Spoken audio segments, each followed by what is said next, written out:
welcome to the deep dive.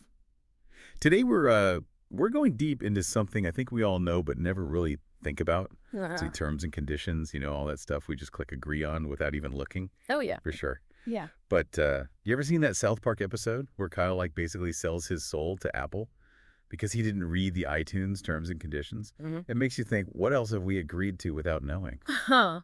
Right, it's like signing some crazy 1,000-page contract written by the devil himself. Just a ton of legal mumbo-jumbo designed to make our eyes glaze over. Uh, But luckily, we have our expert here today to help us break down all that legalese and, well, and find the hidden gems of craziness buried in all that fine print. it's true, most people just click agree without a second thought. Mm. But it is kind of interesting how, even though these things seem super darring, they can actually be pretty weird sometimes. Mm-hmm. And they even make you wonder what you're really signing up for. All right, let's dive into some examples. First up, we've got Amazon Lumberyard. It's a pretty cool gaming engine from Amazon, but hidden in their terms and conditions.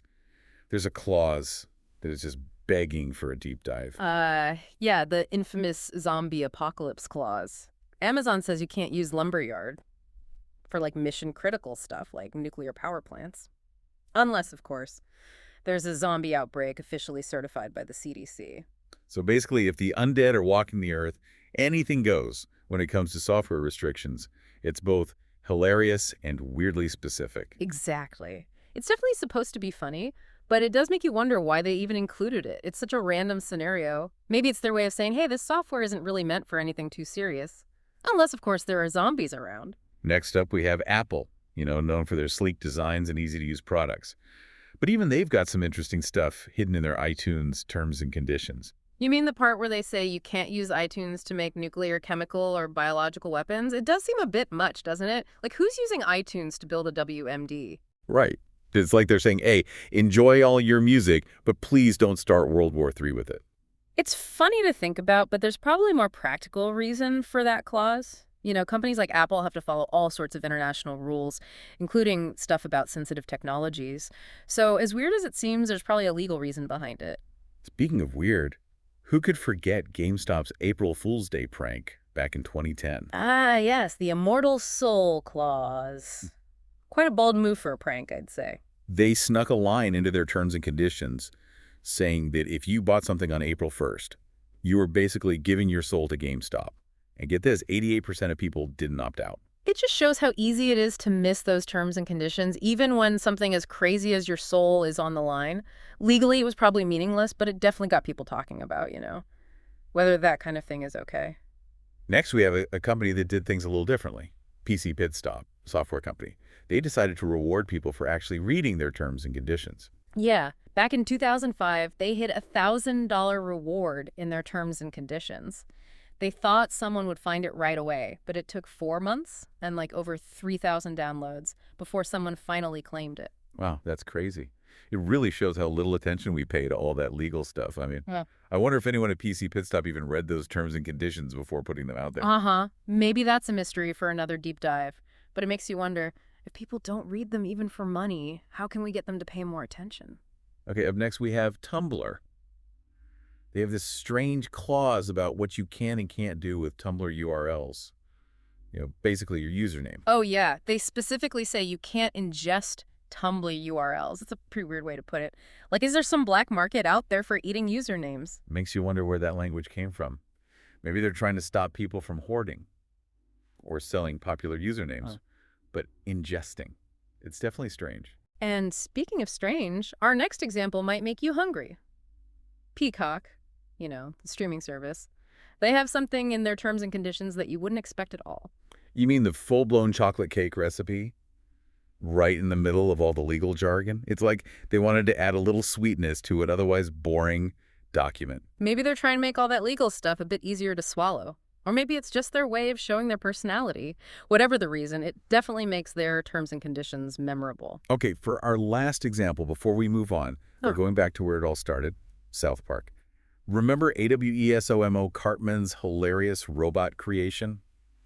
Well, he makes a surprise appearance in the South Park website's terms and conditions for signing up for their newsletter. Oh, yeah, they actually have a line that says, AWESOMO will not make fun of you or tell your secrets to other people or things. Talk about bringing a fictional character to life in the most unexpected way. It's like they're making fun of the whole idea of blindly agreeing to terms and conditions. Hmm. Like, hey, we know you're not really reading this, but Yeah. if you were, we wanted to give you a laugh. Yeah, it's a clever way to make their terms and conditions more fun and something people might actually remember.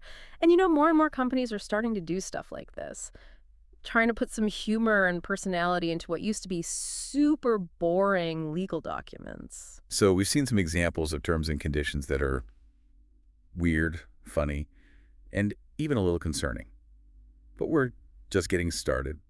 We'll be right back after a quick break to explore what all this means and what it means for us as users. It's kind of wild to think that just clicking agree can have such big consequences. We've had some fun with these weird clauses, but they do bring up some important questions about like our rights as consumers and how these online agreements are always changing. Totally, it's easy to just laugh it off, Mm. but we got to remember these terms and conditions are actual contracts. Yeah. And with the internet growing so fast, these things are just getting more and more complicated. Right. We're always dealing with them, whether it's downloading apps, streaming movies, or even just browsing websites. Like, there are just so many that it's basically impossible to read and understand every single one. Yeah, it feels like walking through a minefield of legal jargon, just hoping you don't accidentally agree to something crazy. It's a good way to put it. Yeah. And it shows why these agreements need to be clearer and easier for people to understand.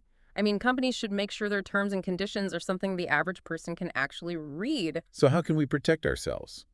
Should we just resign ourselves to blindly clicking agree and hoping for the best? No way. It might seem overwhelming, but there are things we can do to be more informed. First off, pay attention to the companies you're dealing with. Do they have a good reputation?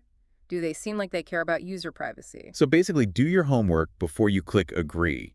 Don't just give your info to any random website or app. Exactly. And, a lot of companies now give you summaries or key takeaways at the beginning of their terms and conditions, so you can get a general idea of what you're agreeing to without reading all the legal stuff. Right, like reading the back of the book before you commit to the whole thing. Exactly. And if there's anything that seems really weird or confusing, don't be afraid to ask the company about it. Most decent companies will answer your questions and address any concerns you have. So we have the power to hold companies accountable. We don't just have to accept terms and conditions we don't like. Exactly. And there are even resources out there to help us navigate all this stuff. Organizations like the Electronic Frontier Foundation or the ACLU, they provide a ton of information about digital rights and privacy. So it's like having your own personal legal team helping you understand the fine print. And remember, knowledge is power. The more we know about these agreements and what they could mean, the better choices we can make and the better we can protect ourselves online. This has been a really interesting conversation. We've gone from laughing about zombie apocalypses to talking about online contracts and how important it is for users to be aware of what they're agreeing to. It's clear that these agreements are more than just legal mumbo-jumbo. They actually affect our lives in a real way. For sure. And as our lives become more and more digital, it's even more important to pay attention to the terms and conditions that are basically the rules of the online world.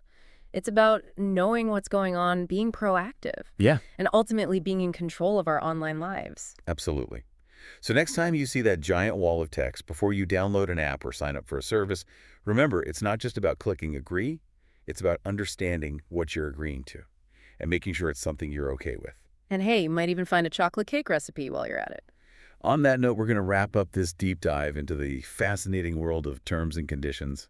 We hope you learned something new, had a few laughs, and maybe even started to appreciate the power of the fine print. Thanks for joining us. We'll see you next time for another deep dive into a topic that'll hopefully spark your curiosity and teach you something new. This episode, we've been talking all about terms and conditions. Yeah. Those things we usually just ignore.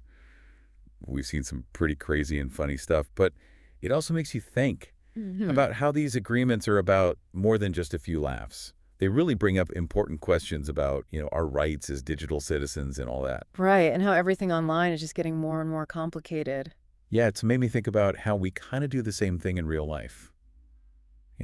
Like there are all these unspoken terms and conditions that we just accept in our relationships and stuff. That's a really interesting point. Like, we often enter into these social contracts without even realizing it. We follow all these unwritten rules and obligations that might not actually be good for us. So how can we take what we've learned about these online agreements and use it to understand our real-life relationships better? Well, I think it starts with just being aware of it. Like how we encourage people to actually read those terms and conditions online. We should also be aware of the unspoken agreements we're making in our personal lives and at work. So basically take a step back and look at the things you just do automatically. Mm-hmm. Those habits and expectations that you don't even think about. Exactly. Ask yourself, what are the unspoken rules in my relationships with my family, friends, and coworkers? Are these rules actually good for me, or are they causing problems like stress, resentment, or making things feel unfair?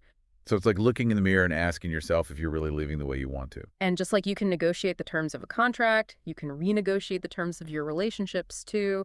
This could mean setting boundaries, being more upfront about what you need, or even just rethinking how you interact with certain people. So it's about realizing you have the power to change things.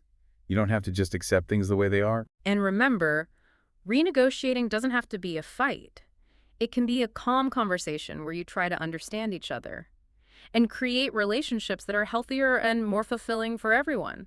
It's like we all have these invisible contracts with the people in our lives, and we have the right to change those contracts as we grow and change. Right. And just like with those online agreements, sometimes you just have to walk away. If a relationship isn't good for you anymore or if it goes against what you believe in. It's a good reminder that we have the power to choose what we want in our lives. We can decide what we're willing to accept, both online and in our relationships. And you never know. Sometimes the most surprising things can come from paying closer attention to those little details, the things we usually just skim over. This has been such a great conversation. We've gone from laughing at zombie apocalypses to talking about how to have better relationships. It just shows that whether it's online or in person, it's important to be aware, to ask questions, and to stand up for what you believe in. We hope this deep dive has helped you see those agreements in a new light and given you the confidence to create a life that is truly yours. Thanks for joining us. We'll see you next time for another deep dive into something that'll hopefully make you think and learn something new.